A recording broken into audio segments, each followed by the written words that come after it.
আপনাদের বাসা বাড়িতে যদি এরকম একটি চার্জার ফ্যান থাকে এবং এই ফ্যানটিতে যে সমস্যা হয়েছে তা যদি আপনার ফ্যানটিতেও হয়ে থাকে, তাহলে আমার এই ভিডিও দেখলে আপনার ফ্যানটি আপনি নিজেই মেরামত করতে পারবেন।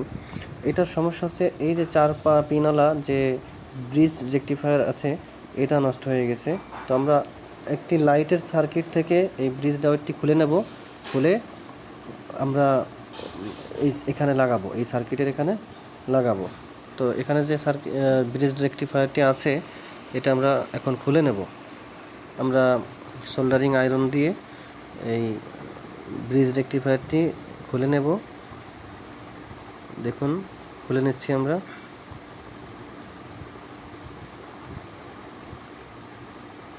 আপনারাও এইভাবে খুলে নিতে পারেন। আচ্ছা, এটা আমরা খুলে নিলাম। এখন আমরা এই এলইডি লাইটের সার্কিট থেকে আমরা এই ব্রিজ রেকটিফায়ারটি খুলে নেব। ভিডিওটি মনোযোগ দিয়ে দেখুন আমরা কীভাবে কাজ করি।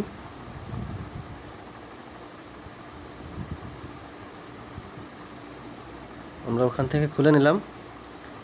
এটা একটি ব্রিজ রেকটিফায়ার, এর 4টি পিন আছে। আমরা প্লাস মাইনাস দেখে নিয়ে তারপর সঠিকভাবে এখানে লাগাবো।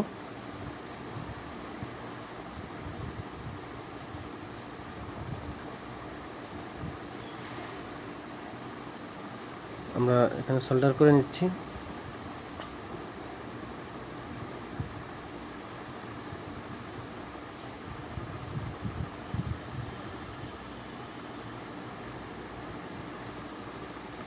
আর এই পাশে যে ফিউজটি ছিল, এই ফিউজটি পুড়ে গেছে। আমরা ফিউজের জায়গায় একটি চিকন তার দিয়ে শর্ট করে নেব।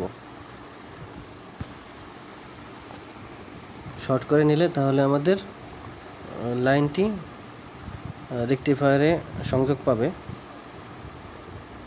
তারটা যদি না দেই তাহলে কাজ হবে না, লাইন পাবে না। ফিউজের বদলে আমরা চিকন তারটি এখানে লাগিয়ে নিচ্ছি। এখন আমরা চেক করব যে আসলে কাজ হয় কিনা। তো দেখেন, সিরিজ টেস্ট ল্যাম্প দিয়ে আমরা চেক করতেছি, সিরিজ লাইন দিয়ে। তো ফ্যানটি আগে লাইন পেত না, এখন লাইন পাচ্ছে এবং ফ্যান চলছে। দেখেন যে লাল ইন্ডিকেটর বাতিটি জ্বলতেছে, তার মানে আমাদের ওই পাওয়ার সার্কিটটি ঠিক হয়ে গেছে। ওই রেকটিফায়ার ডায়োডটি শর্ট হয়ে গেছিলো, যার কারণে আমাদের ফ্যানে কোনো লাইন পাচ্ছিল না। তো এরকম সমস্যা যদি হয়, আপনারা ঠিক করতে পারবেন।